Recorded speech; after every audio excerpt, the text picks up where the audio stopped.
Hey everyone, it's me. I want to talk about a type of discipline I used to use with my own daughters when they were at home. And this had to do primarily with when they made choices which resulted in a form of discipline, or when they needed redirection, or to bring really awareness of and the reasoning behind the choices they made, and along those lines. And I hope this makes sense when I talk about it, because I think it's really important, and it was actually very effective in my home growing up. And it kind of dissuaded the behaviors that caused me to go in this direction in the first place. And let's just say you have a son or daughter that has made a poor choice, and it results in them either having negative feedback from school, or making a poor choice in your home, anything along those lines, or a behavior towards another person. And this is just a chosen behavior, etc. And so if by chance one of my daughters was being disrespectful, or maybe didn't do their chores, or didn't follow the rules in general, and it was causing a disruption in our home life. So would I would ask them to write down the answer to these four questions. Number one, what tell me, number one, what they did wrong. Number two, why did you do it? Number three, how they plan on rectifying the situation. And number four, the consequence of their action. And I did this primarily to give them time to think about what they had chosen to do. And mainly because you can tell a child, don't do this, don't do that. And that's fine and dandy. And they can say, oh, I'm sorry. But when they have to write down and answer these four questions, and they have to put some effort into it, not only do they have to work at it, but they really have to think. And I think most important, they have to acknowledge what they did was wrong, incorrect. They made a bad decision. They have to really, bring it to light and acknowledge.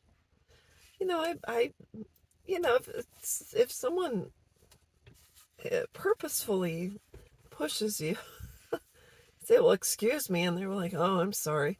But when someone says, I acknowledges what they did and says, oh, I'm sorry, I pushed you, and I won't do it again, that means they're acknowledging what they did that caused harm. So when I went over these points with my daughters, and I'd have them write, go in your room, write, it's time out, go in your room, write, and answer these four questions. And then not just four questions, it's really three questions, and then what is your consequence? Well, four questions. Sorry about that. Let me get back on track. But anyways, when they have to write it down and they have to think about it, and they have to choose their consequence, it can't just be, well, I'll go sit in timeout for 10 minutes. No, the consequence is that you're going to remove something that you enjoy doing for a period of time, whether it's an hour, 24 hours, a week, etc. It all depends on how soon you can redirect, and how soon they can come back to getting back on track. But most important, I think, is that when you have someone acknowledge what they're doing is getting them off track, getting you off track, getting your family off track, and causing a disruption in the family, I I think it makes them more aware and more cognizant of the fact that they, day by day, minute by minute, hour by hour, we all make choices. As adults, we're not perfect. As adults, if we make poor choices, we have consequences to our actions, maybe not necessarily via the law, but it can manifest itself in other ways. But having someone recognize, take the time to write, take the time to think about what they're doing, bringing it to the forefront, helping them to realize why the decision or choice they're making is not positive. It might work for other people, but it's not going to work in this family. That you still have rules to follow, that we still have a standard to uphold in our home. That if we all work together, and that if we can all just get along, you don't have to agree with everything your sister's doing, your brother's doing, your mom or dad, or you don't have to agree with everything. But if we all have a standard of living in our home and we follow a certain set of rules, and not necessarily the 10 Commandments, because no one is perfect. I would assume no one would murder someone in my home. You just hope not. And if it happens, I mean, in some families that happens when a child, it can go both ways. That's one of those situations we're not going to touch right now. But all I'm saying is that to live in a certain household where you want it to be happier more often than not, and then if it goes astray, you come back on track, and let's get back on track. Or if you're making choices that are not cohesive for our family, let's figure out why.